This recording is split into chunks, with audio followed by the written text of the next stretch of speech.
Bismillahirrahmanirrahim. Alhamdulillahi alamin wassalatu wassalamu ala asyrafil anbiya wal mursalin wa ala alihi wa sahbihi ajma'in. Subhanaka la ilma lana illa ma 'allamtana innaka antal alimul hakim. Rabbi shrah li sadri wa yassir li amri wahdatan min lisani yafqahu qawli. Amma ba'd. Assalamualaikum warahmatullahi wabarakatuh. Alhamdulillah, puji syukur kita kehadrat Allah Subhanahu wa ta'ala, Tuhan sekalian alam yang telah memberikan kita pelbagai kenikmatan, terutama sekali nikmat iman, nikmat Islam, juga nikmat kesihatan, yang mana dengannya dapat kita berkumpul bersama melalui atas talian dengan rahmatnya, dan tidak lupa juga selawat dan salam dan juga besar kita Nabi Muhammad sallallahu alaihi wasallam, ahli keluarga baginda dan sahabat-sahabat baginda serta pengikut-pengikut baginda hingga ke akhir zaman. Hadirin rahmatullah, kita kepada Allah masih dalam keadaan sihat walafiat. Alhamdulillah, hendaknya sentiasa di bawah kenaungan Allah Subhanahu wa taala. Masih lagi Allah Subhanahu wa taala membuka ruang dan ruang bagi kita, meskipun keadaan di Singapura pada saat dan ketika ini yang tidak berapa menggalakkan untuk kita bertemu satu sama yang lain.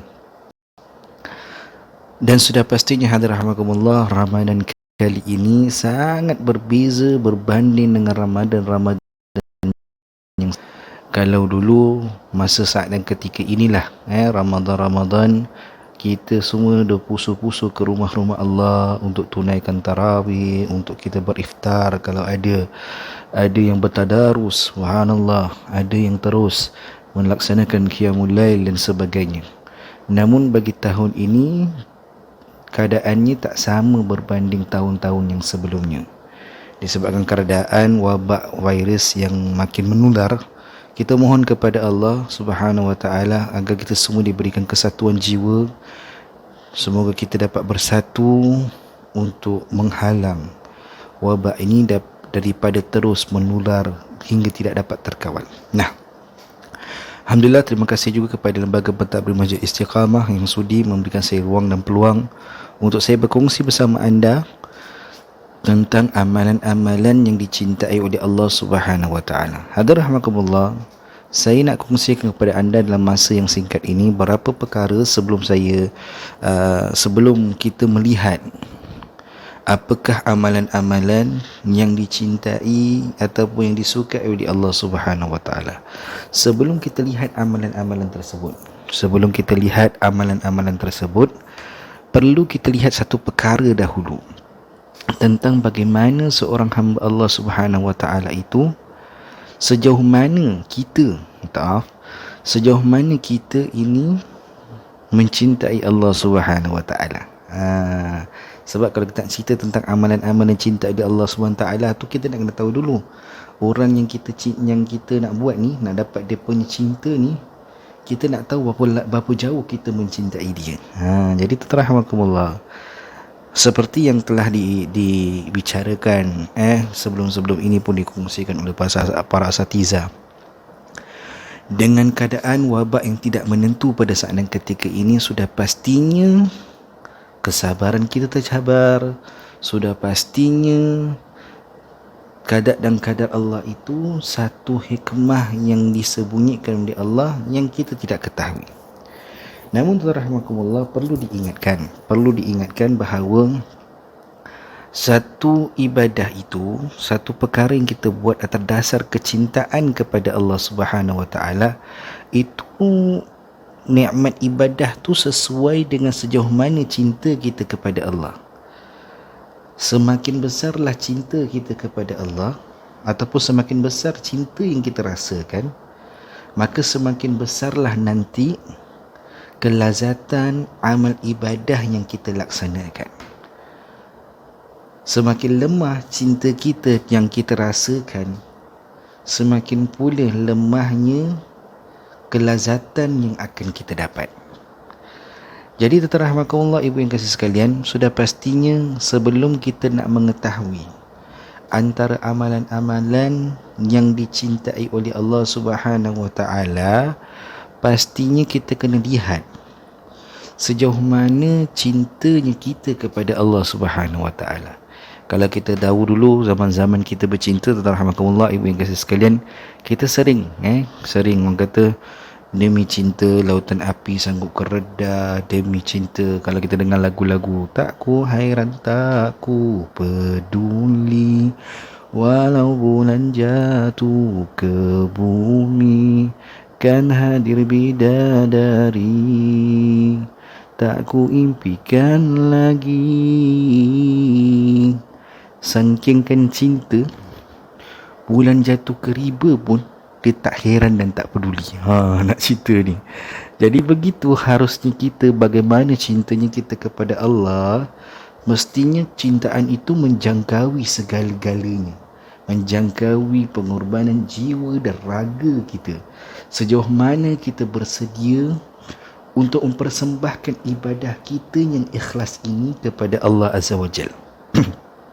Dan begitu juga rahmatullah, perlu ditegaskan juga bahawa kesempurnaan kenikmatan dan kesempurnaan kelazatan di akhirat sangatlah bergantung kepada keutuhan pengetahuan dan kecintaan seorang itu tentang akhirat itu sendiri.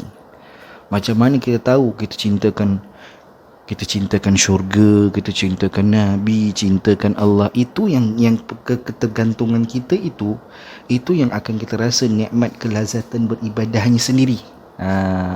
Sebab ada orang kadang-kadang dia buat ibadah dasarnya apa? Dasar nak dapat pahala, dasarnya mentaati perintah Allah dan sebagainya. Bukan kata perkara itu salah, tidak.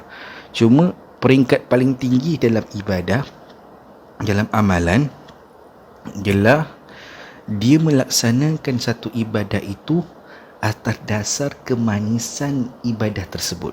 Seronok dia. Kenapa dia nak semayang? Seronok dia semayang jumpa Allah. Kenapa dia berpuasa? Kenapa kita berpuasa? Seronoknya kita berpuasa kerana kita tahu puasa ni adalah satu ibadah yang dikaji ataupun yang akan diperhitung, validate oleh Allah Subhanahu Wa Taala. Jadi rahmatullah, kesempurnaan seorang hamba itu bagaimana pun rahmatullah, orang yang lebih jauh ataupun orang yang lebih memikirkan satu perkara, maka dia lebih mengutamakan kelazatan yang kekal daripada kelazatan yang sementara. Kalau orang tahu, kalau kita biasa bincangkan, sudah pastinya amal ibadah kita kerana Allah Subhanahu Wa Taala ini satu amal ibadah yang berkekalan. Dia bukan satu ibadah yang akan tersungkur di pertengahan jalan. Tidak, dia berterusan, beristiqamah, kerana itulah tujuan kita diciptakan oleh Allah SWT.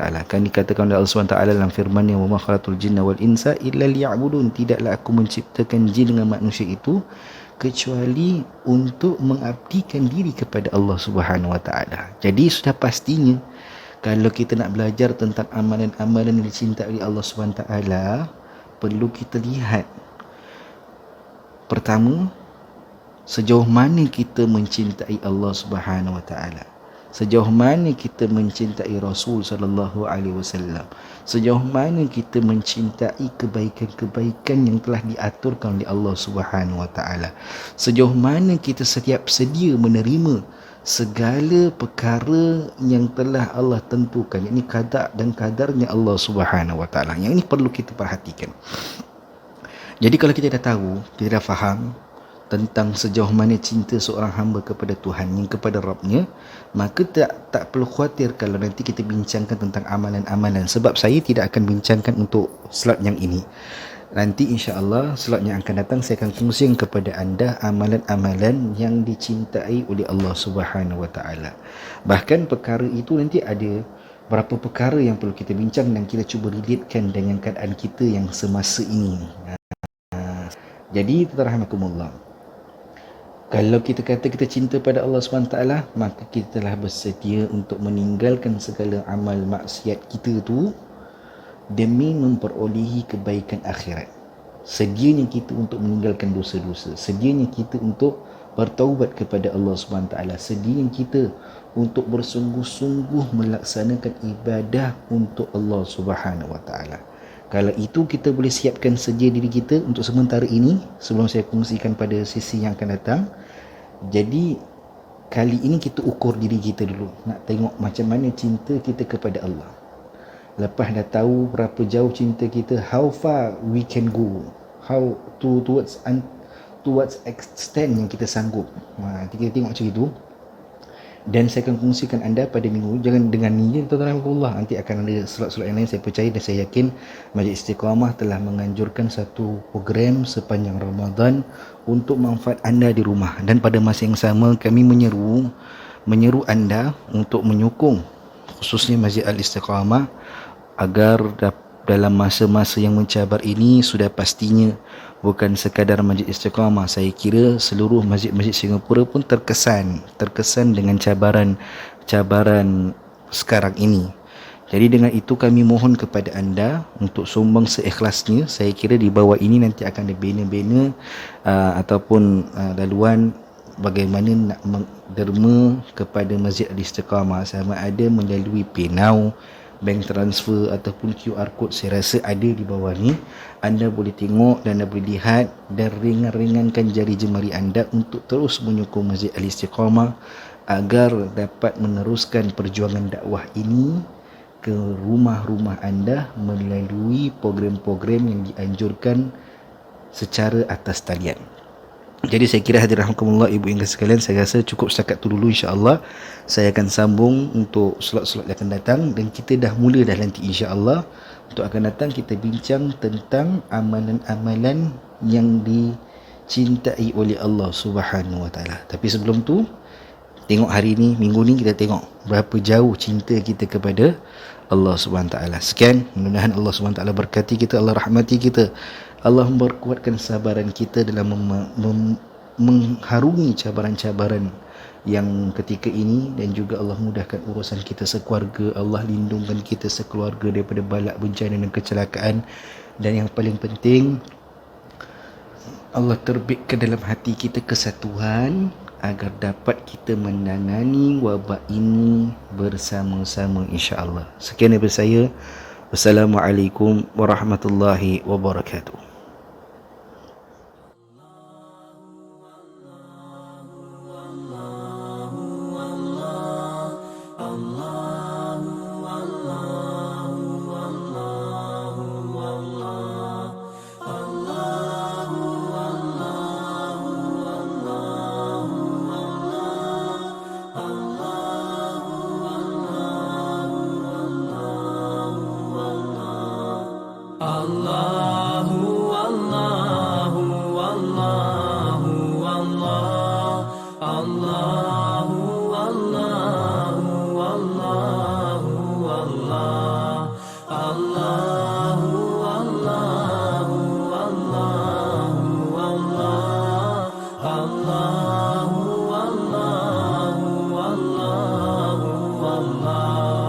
As I look to nature's beauty dazzle